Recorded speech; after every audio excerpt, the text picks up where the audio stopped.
और आपकी बहुत बड़ी भूमिका है कि किस तरीके से इसको कंट्रोल किया जाए। इस विषय में मैं अभी अगले कुछ दिनों में ही एक साइबर क्राइम रिस्पॉन्स सेल का गठन हो जाएगा, उसकी पूरी तैयारी हो गई है। अपने ज़िले में ऑलरेडी एक साइबर थाना है। आप लोगों की जानकारी के लिए बता दूं, एक ऑलरेडी साइबर थाना है, पर अभी संसाधन कम है।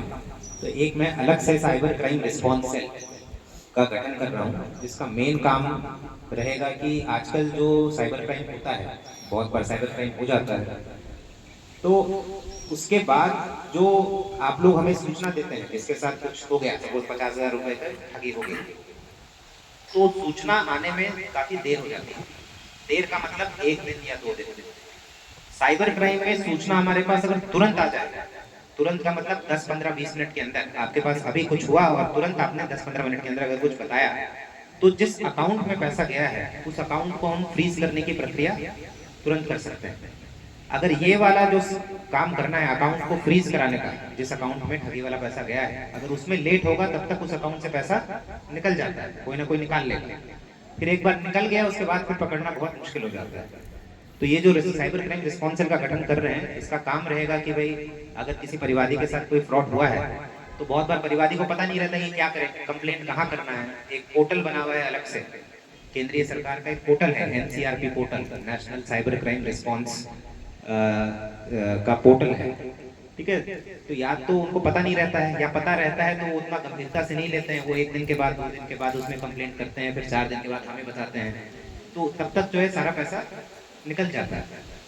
तो ये सेल का काम रहेगा सबसे पहले तो उस पोर्टल पर कंप्लेंट दर्ज करना तुरंत। अगर परिवादी नहीं कर पा रहा है तो परिवादी के बिहाफ पर, परिवादी की ओर से हम ही कर देंगे कंप्लेंट, और कंप्लेंट करके संबंधित बैंक से संपर्क करके जिस अकाउंट में पैसा गया है उस अकाउंट को सबसे पहले फ्रीज कराएंगे। एक बार फ्रीज हो गया उसके बाद अनुसंधान अपना चलते रहेगा। उसके बाद तो मुलजिम को पकड़ना और किसने क्या किया वो तो बात की बात है, वो चलते रहेगा। पर अगर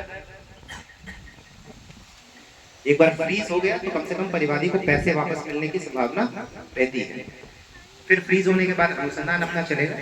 उसके बाद एक और समस्या आती है कि बहुत बार वो अकाउंट फ्रीज ही रहता है, फिर परिवादी उसको अनफ्रीज कराना, कोर्ट से फिर आदेश लेना पड़ता है। अनफ्रीज मतलब कि भाई उसका पैसा जो है वापस परिवादी को मिल जाए, उसमें भी बहुत बार लेट होता है। ऐसे भी बहुत सारे केसेस मैंने देखे कि 1-1 साल 2-2 साल से जो है वो अकाउंट फ्रीज करके पड़े हुए हैं और परिवादी का सारा पैसा जो है वो अटका पड़ा है, वो वापस नहीं मिल पा रहा है। तो ये साइबर क्राइम रिस्पॉन्स सेल का ये भी काम रहेगा कि फ्रीज तो करा दिया, अच्छी बात है, अनुसंधान भी कर लिया, वो भी अच्छी बात है, मुलजिम को भी पकड़ लिया, पर जो पैसा वापस जो परिवादी को मिलना है कोर्ट के साथ समन्वय करके, वो भी ये cyber cell, cyber crime response cell वो उसको फैसिलिटेट करवाएगा, उसमें अपना योगदान देगा।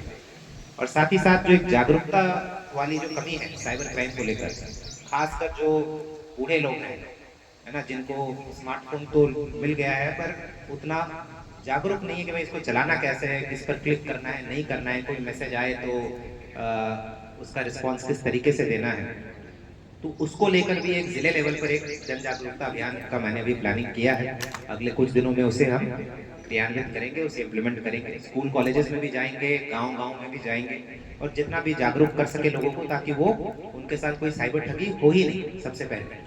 और अगर हो जाती है तो फिर ये अपना जो साइबर क्राइम रिस्पॉन्स सेल रहेगा उसकी तरफ से हम त्वरित कार्रवाई सुनिश्चित कराएंगे। तो साइबर क्राइम को लेकर ये अगले कुछ दिनों में एक ये जो नवाचार है ये हम करेंगे, और उसमें आप लोगों का भी सहयोग चाहिए होगा, और मैं आशा करता हूँ कि उससे थोड़ा साइबर क्राइम को कंट्रोल करने में भी हमें मदद मिलेगी।